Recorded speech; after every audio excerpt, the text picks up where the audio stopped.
Hey everybody, Sean here from VidGamiac.com. Here we are today back in Ghostscape grabbing the Occult Investigator achievement. This is to find all of the occult items in the house. There are going to be a total of 8. First one you can get is when you head to the left to go to the study. You're going to go into this room and then take a right into this place. You will notice a book in the background next to this chair. Pick that up. It's going to be your first occult item. Also in here you want to equip your crowbar. You want to bust open this grate right here, which should reveal your first hidden room. Every time you find one of these hidden rooms, you should be given an additional achievement and the opportunity to get another occult item. You have to click on these tables right here, and the game will give you a little mini game to play. A lot of these can be pretty frustrating, however, some of them are easy. So for this first minigame, you are given 2 images that are nearly identical. It's basically a spot the difference kind of game. I believe you need to find a total of 5 differences, and you should be awarded with your second occult item in the pentagram. They're going to be completely randomly generated, so it's going to differ from playthrough to playthrough, so keep that in mind. Once you're done there, we're going to head up to the second floor. There is a grate to the left. Once again, using your crowbar, smash it open, and then head into the second secret room. Achievements right here called Illumination for 15 points.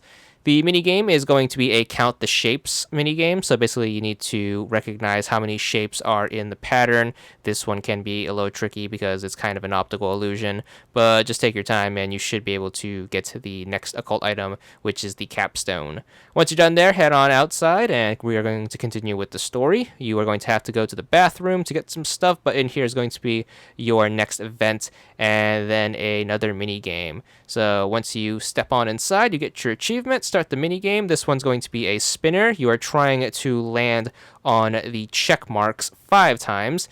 If you hit an X, it will erase one of your check marks, so you have to hit 5 check marks without hitting any X's. There are also some point bonuses in here, which should help you out towards the point-based achievements. And once you wrap this one up, you should be given your next occult item. This one, we are going to skip ahead. This is after you come back from the basement. So after you open up the cellar and then get everything in there, most notably the keys, you should have gotten the bedroom key from one of the chests. You can use this to open up the room on the left on the second floor. So equip the bedroom key and then open up this. This is part of the story after all. Once you're in here, the occult item is going to be between this lamp and the bed. It's going to be an amulet. So make sure you grab all the stuff in here, most notably the key out of the chest to open up the pantry. We are going to backtrack all the way to the kitchen. So head back down to the first floor, head through the dining room into the kitchen.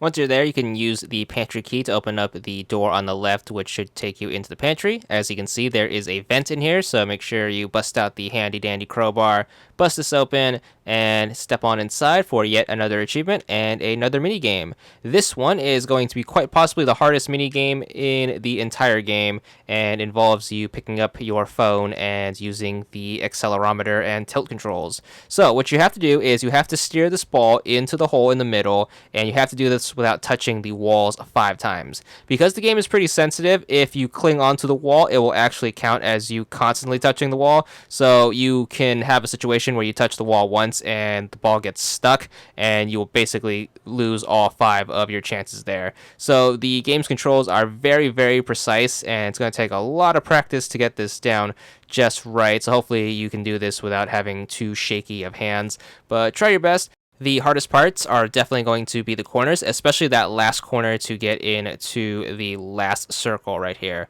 So go very, very slow on this part. You do have a time limit, but it's better that you lose by time rather than hitting one of the walls. That way you can use your slow and steadiness to practice the later bits. But once you manage to drive the ball into the hole, you should be good for yet another occult item, and you are now free to leave. So head back into the pantry, and this time use the crowbar to open up the hatch in the floor, which should give you access to the second basement.